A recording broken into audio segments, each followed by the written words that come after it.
Okay. Okay, let us start. If you cannot hear me, let me know. Topic 11, that's the Okay. last topic, particle physics. This is your mind map lah, or telling you what are we going to cover. Page 267. This is called 11.1, atoms, nuclei, and radiation. Alpha scattering experiment.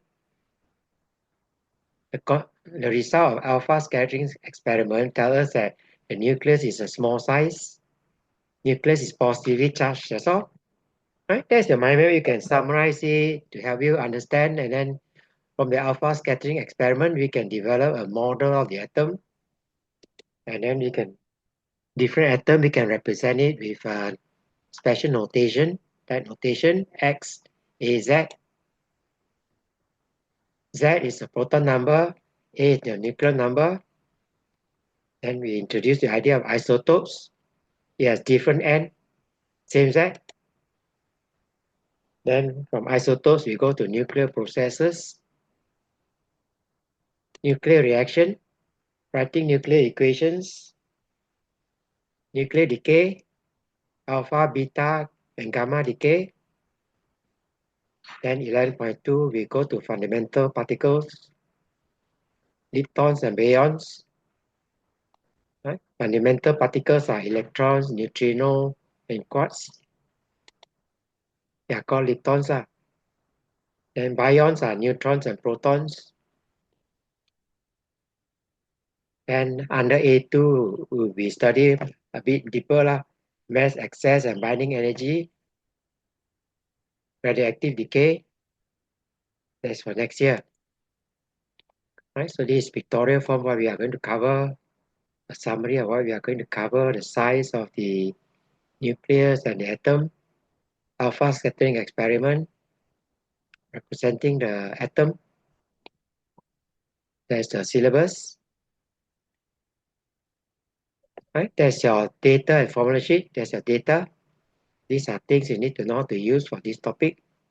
Elementary charge, that means the charge on proton or charge on electron. Unified atomic mass, that's the value.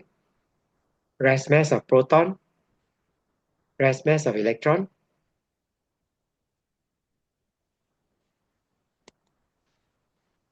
Okay, so afterward, during the break, if you haven't done, try this question. Page 276. Okay, this is just for, they won't test you lah. But this is just to give you an idea of what the scientists think is called Thomson's atomic model during the time of Rutherford. We cannot see the atom, but based on experimental observations, we can build a model to help us picture the atom. Right? By doing experiment, we can have a picture of atom. A good model must be able to explain all the available facts. That's the purpose of the model, explain all the facts that is available. Right? So during Rutherford's time, there's a belief called Thomson's atomic model. J.J. Thomson considered that the structure of an atom is sometimes like a raisin bread, so that his atomic model is called the raisin bread model. Right? The negative charge is the raisin that you like, and then the positive charge distributed in the bread. He assumed that the basic body of the atom is spherical, containing n electrons, confined in a homogeneous jelly-like but relatively massive positive charge distribution. Charge distribution of positive charge whose total charge cancel that of n electron. So they are the charge balance out. So that's why it's neutral. In A2, we will look at atom as particle. There are certain things that can be explained as particle. There are certain things that can be explained by a model of the atom that we are going to look at tonight. Okay, particles in solid are a picture of atoms when we study kinetic theory. Right? Think of it as solid sphere. So if it's solid sphere, then if we send another atom, or sorry, another particle there, it will be that will collide with the, like if this is a box, it won't pass through the box. Right? There will be collision and there will be reflection. It'll bounce off, right? Yeah, bounce off, yep. Okay. Experiment of scattering of alpha rays by an atom were carried out by Geiger and Marsden under Rutherford's leadership. So Rutherford is probably the supervisor lah. These two are probably doing a research lah. That's why we call it Geiger-Marsden alpha scattering experiment. They make alpha rays emitted from radium collide against a thin metal, gold or silver foil. Okay, there's a picture there. Geiger-Marsden alpha scattering experiment.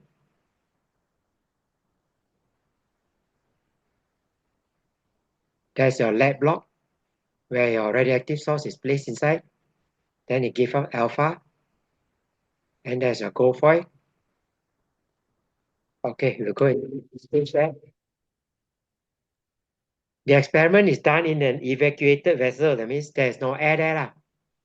Oh, why? Any idea? Why evacuated vessel? Prevent the dust. Basically, we don't Like, want air to interfere lah. We want the alpha to shoot oh, straight through. We don't want it to be oh scattered. yeah. We do not want the alpha particle to collide with any air particles and be deflected. Right? We want it to straight through.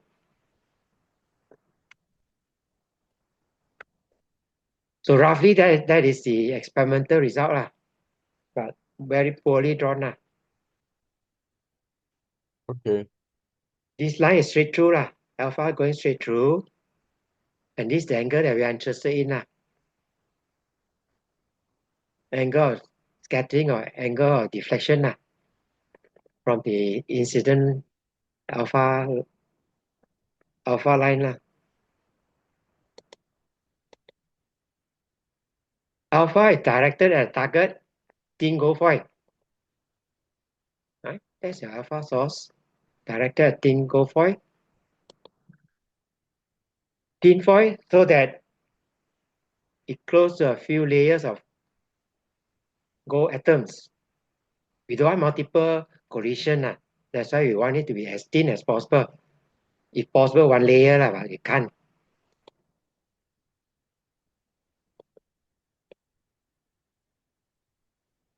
Right? That's your lab block to guide the alpha to go straight through, straight out.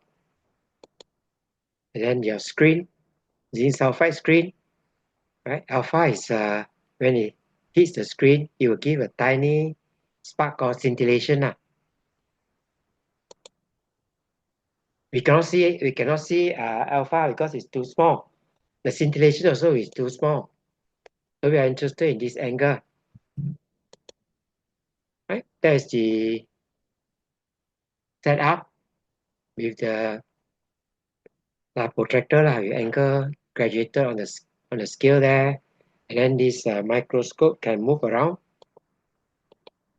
So that's your evacuated chamber, and inside evacuated means literally is vacuum inside there lah.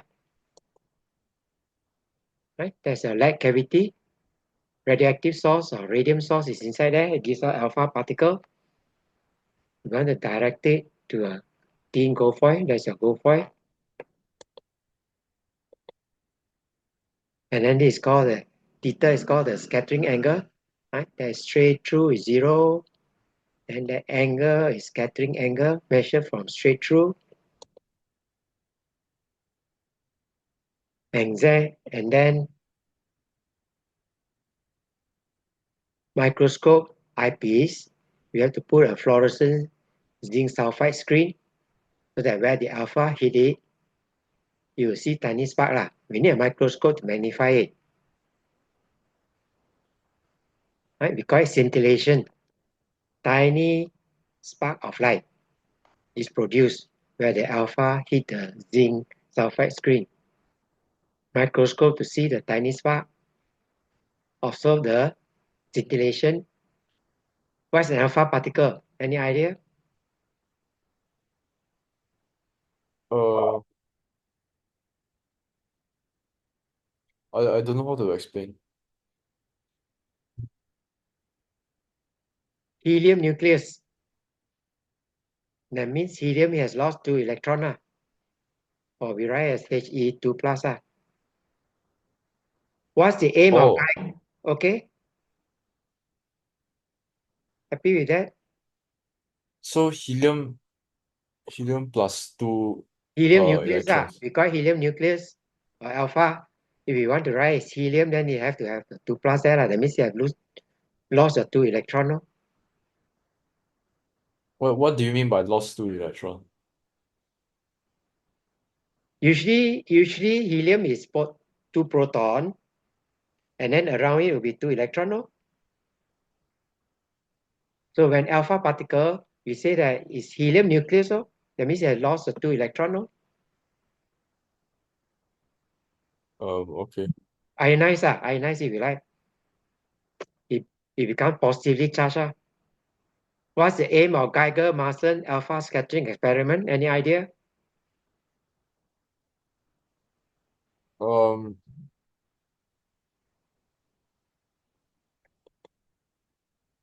To study atomic structure of the atom. oh, okay. Atomic structure. How does the atom build up or from? It also allows the size of the nucleus of the target to be estimated.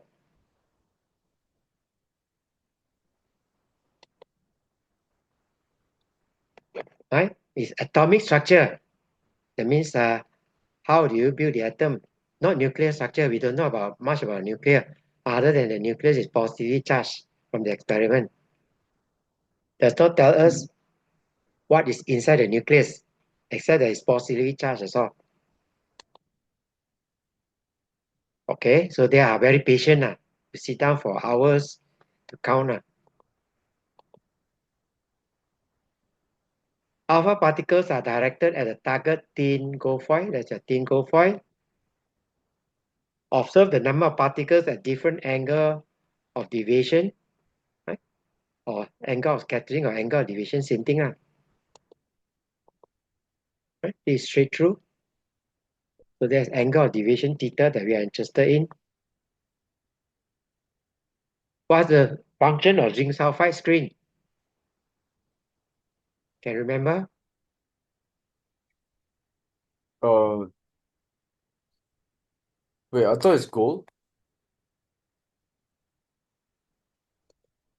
Zinc sulfide screen. Goal is to direct the alpha particle at we directed the alpha particle onto the thin goal. Then what comes out, we cannot see it because it's too small. Oh, So we have to have a detector. So that's the purpose of zinc is sulfide it to screen. see the tiny sparks, the Tiny spark or we call scintillations? scintillation are seen Oh, where alpha particles start the screen. And the scintillations can be observed using microscope. Scintillation very tiny. You cannot see with naked eye. That's why we have to use microscope. Okay, what are the observations? Most alpha particles pass through without deviation. Right? We need to explain that why most of it pass through without change in angle. Some alpha particles are deflected through a small angle, either deflected or scattered. 1 in 1,800 lah. Right? The term is some. Few, 1 in 8,000 are deflected through angle greater than 90 degrees. Right? 90 degrees measured from here. More than 90 degrees measured from here. Right? That angle. Right? We can also plot a graph. The dotted points are the measured points of Geiger-Master's data point. And then, of course, in physics, we don't want to we want to have a theory, right? Two positive charge meet each other. How does the graph look like? So we want to use mathematical formula to try to explain the delta points. So that's why it's called Rutherford's formula, but we don't to go too deep lah. The math is too tough for us. If the particles are solid sphere, alpha will be,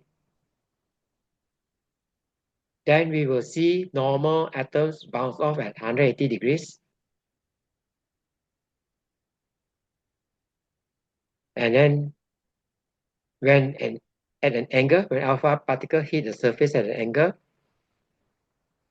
the angle of incidence equals angle of reflection.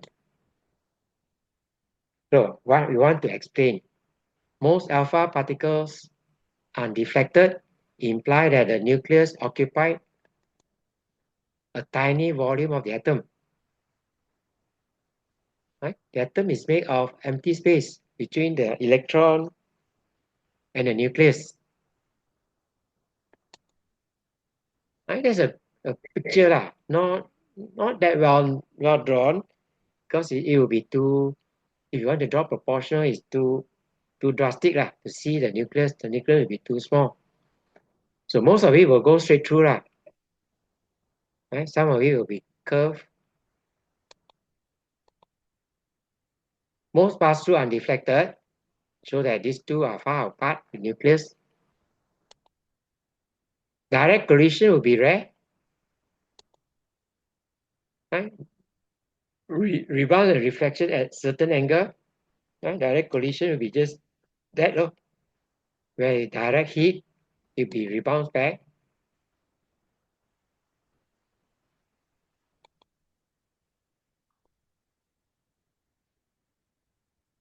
Right? If it's at an angle, then it will be reflected back.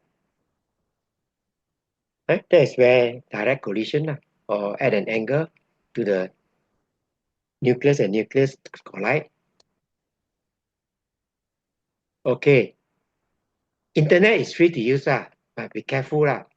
Because examiner and internet user think differently, so that's a mistake here, Deflected particles are slightly deflected, not few, but it should be some. Okay, nucleus is positively charged. If the nucleus is not, remember the alpha is positively charged, the nucleus is also positively charged. So if both of them are uncharged, then it will go straight through. Right? The reason why you see a curved path is because positive and positive repel each other. That's why it curved path. Nucleus positively charged. If the nucleus is uncharged, the particles will shoot straight through.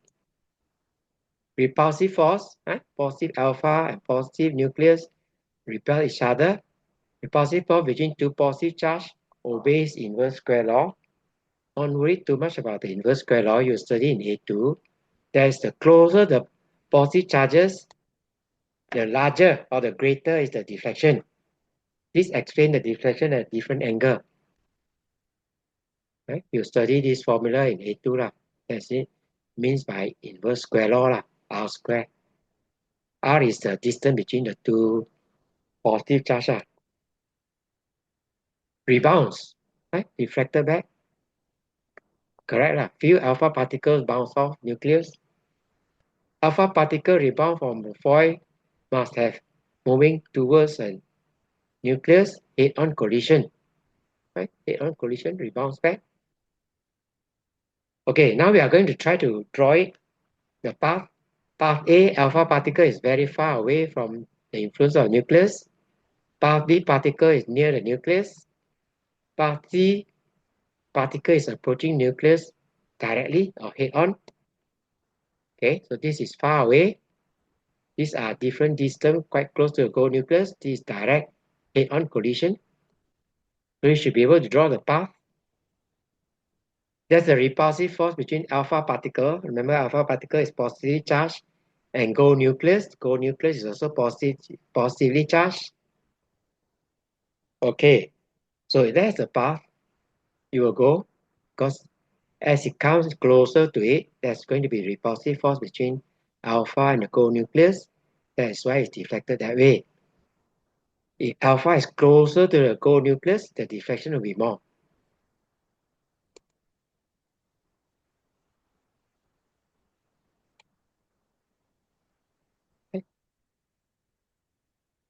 So the further away it is, less deflection.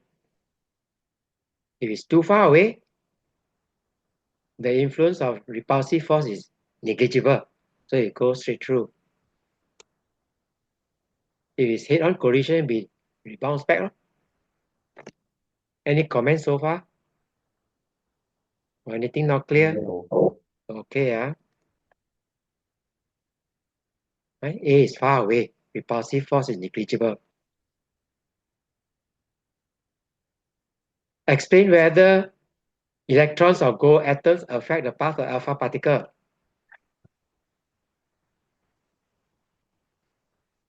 Does the electron affect the path of alpha particle? Any idea?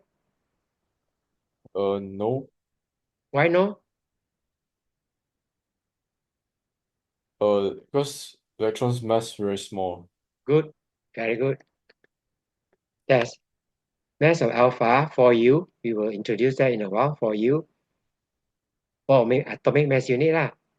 Electron is 1000, about 1000, about 1 over 2000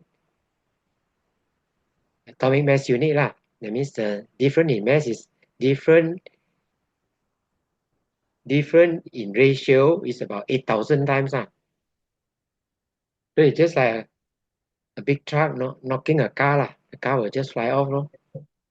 So when alpha knock the electron will just fly off. No? Electrons have very small mass compared to alpha particle. On collision, they are easily scattered by alpha particle. The path of alpha particle is not affected by electron. What can we learn from the experiment? Size. That's the first thing. Allow us the size of nucleus of the atom to be estimated. That means the nucleus is a tiny part of the atom. No? Structure. Allow the structure of atom to be built. That means the nucleus is positively charged and electrons are outside the nucleus. How about nucleus? Give nothing about the structure of the nucleus. That means it tells us nothing about other than the nucleus is positively charged. It doesn't tell us about neutron or quarks. Right? So nothing about the nucleus. Tell us what is the atom made up of. That means the structure of the atom. Oh yeah, teacher. What Yep. is quarks? What is quarks? What is it? Quarks. The quarks. Oh, we will study this later. Fundamental particle inside the nucleus. Okay.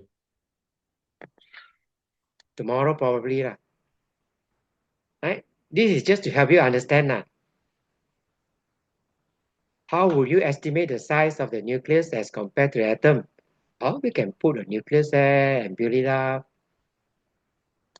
And probability of hitting the gold nucleus, right? If you compare the size of the nucleus, size of atom is 1,800, 1 over 8,000. Right? That is where you have a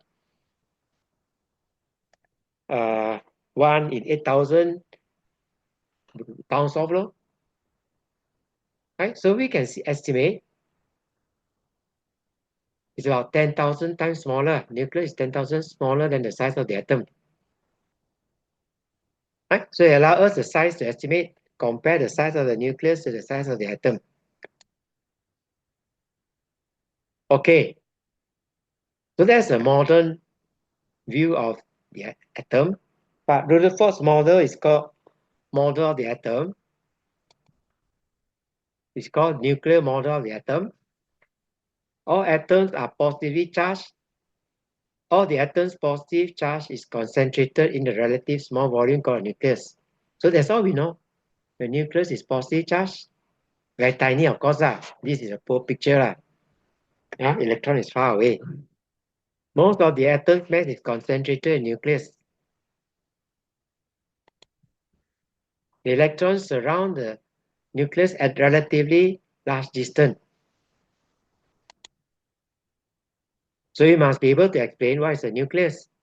Right? We are looking at number 6 atom. What is the nucleus? Nucleus is a tiny but massive center part of an atom. It contains proton and neutron. Right? You must be able to explain what's the nucleus. What's the approximate size of the atom? Any idea? Approximate size of the atom? I have no idea. See again. I don't know. Wait. There, in the picture there. Oh yeah. Oh yeah, yeah, yeah, yeah. Then yeah, 10 to the power minus wait. 10 meter. Size Yeah. of the nucleus. 2 times 10 to the power negative 14. About there. 2 times 10 to the power minus 14. Less than that lah. Right? This one need to Must I remember. memorize? This one I have to memorize. Ayo. It will ask you in I think structure can come out or objective lor. Because you need to know the size of the nucleus and the size of the atom lor.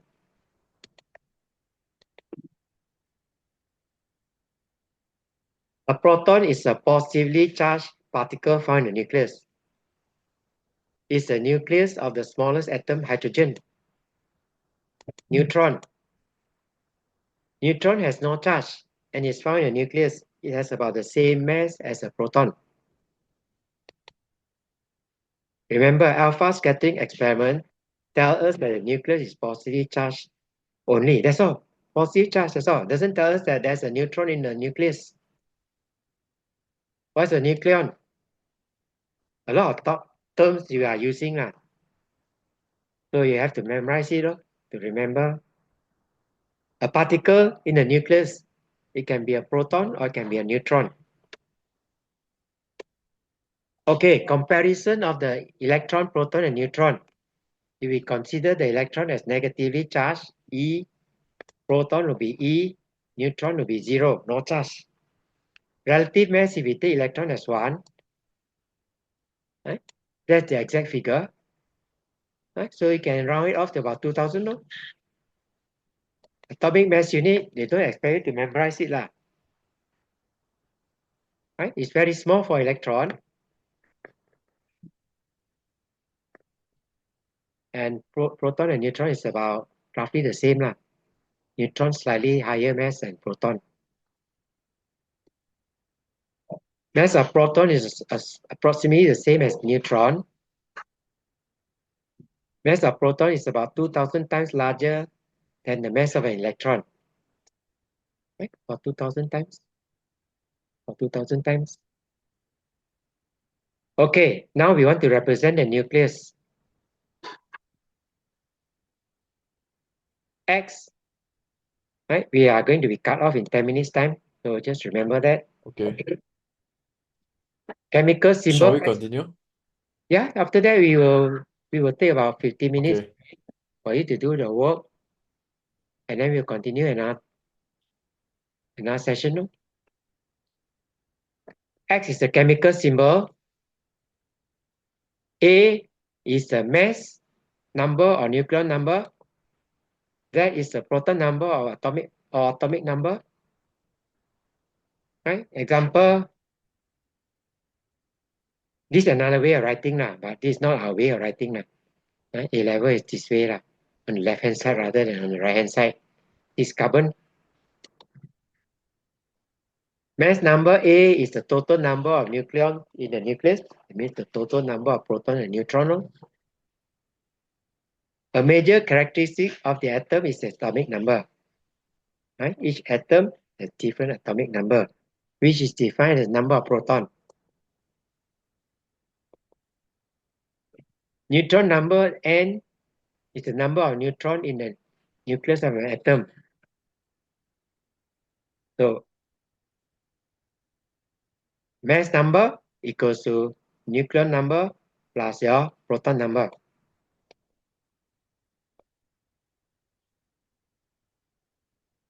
Chemical properties of an atom are determined by atomic number. That means the number of proton determines the chemical properties.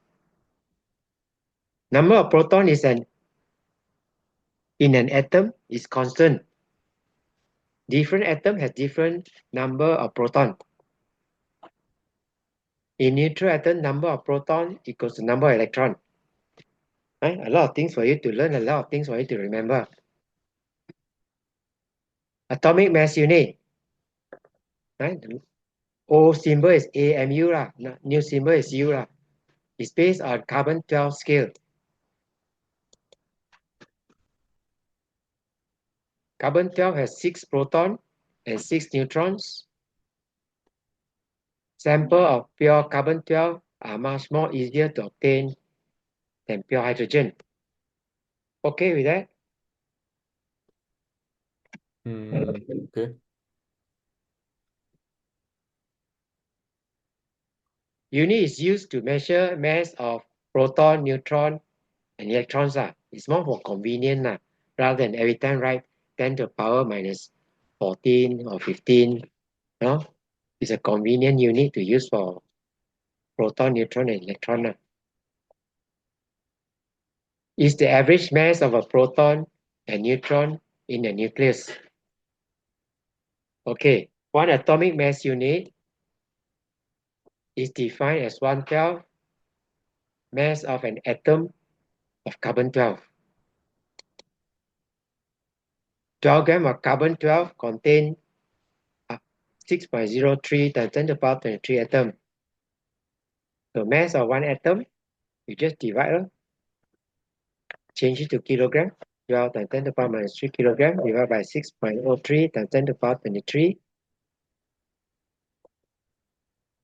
Okay, so non-memorize, know how you roughly get the atomic mass unit. Each atom of carbon 12 has 12 nucleons. Average mass of a nucleon, right? You just divide this one by 12. There's one is atomic mass unit. 1.66 times 10 to the power minus 27 kilogram. Right? You don't need to memorize it. It's given in a data sheet. We don't have so many significant figures. Only 2 decimal places is required. Atomic mass unit is actually the average mass of a nucleon in carbon 12. Okay, anything you want to ask before our time, only 5 minutes left. Anything not clear? No. Okay, everything is all right. Carry on. Isotopes. Isotopes have identical atoms, have the same atomic number, but with different atomic mass are called isotopes. Different atomic masses, same atomic number. It means same number of protons. No? Isotopes have identical chemical properties, yet have different physical properties because they have different mass. That's the physical properties. Right? In this case, we have isotope of hydrogen. Each of them has 1 proton. This one, deuterium, has 1 neutron and 1 proton. This is tritium, 1 proton, 2 neutron. For example, there are 3 isotopes of hydrogen. 2 of the isotopes are stable. These 2 are stable. Stable means not radioactive. But tritium, this one, 1 proton and 2 neutron is unstable. Most elements have stable isotopes. Radioactive isotopes are also created by many elements. We can create it by sending proton and a neutron in a collision experiment to produce radioactive isotopes.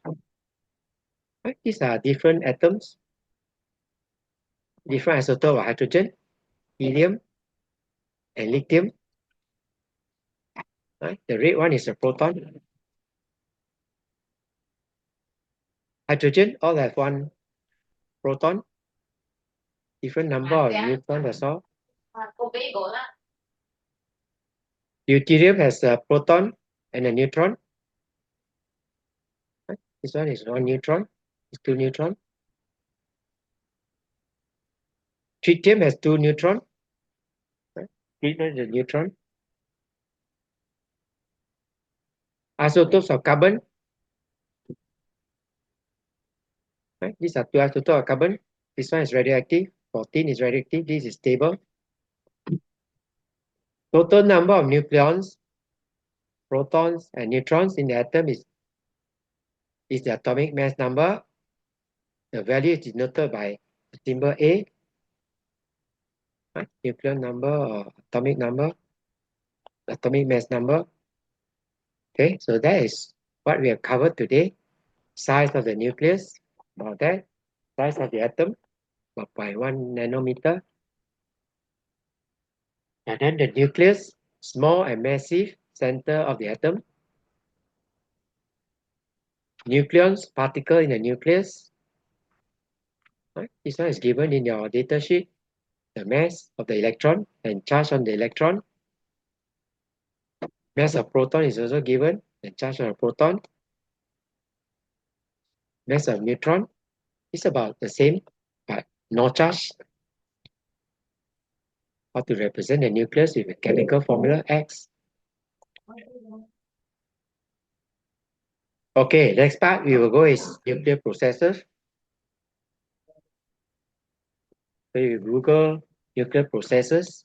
Under image, you will find all this picture. Nuclear processes occur whenever the number of neutrons or protons or both in the nucleus are changed. Right? Neutron or proton or both are changed in the nucleus. Example of nuclear processes: fission, fusion, radioactivity, nuclear reaction, artificial radioactivity, nuclear reaction. In nuclear physics, a nuclear reaction is a process in which two atomic nuclei or nuclear particles collide to produce product different from the initial particles. Example, there's a nitrogen.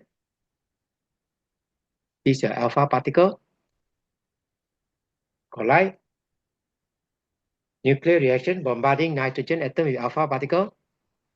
Right? You got oxygen. That's the product. And then you got a proton. Right? So these two are the product. They are completely different from the initial particle.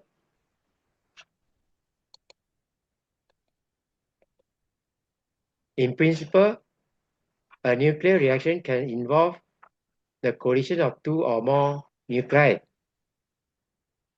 atomic particle, but the probability of three or more particles colliding at the same time is extremely small, and such an event is exceptionally rare, right? Because we cannot see.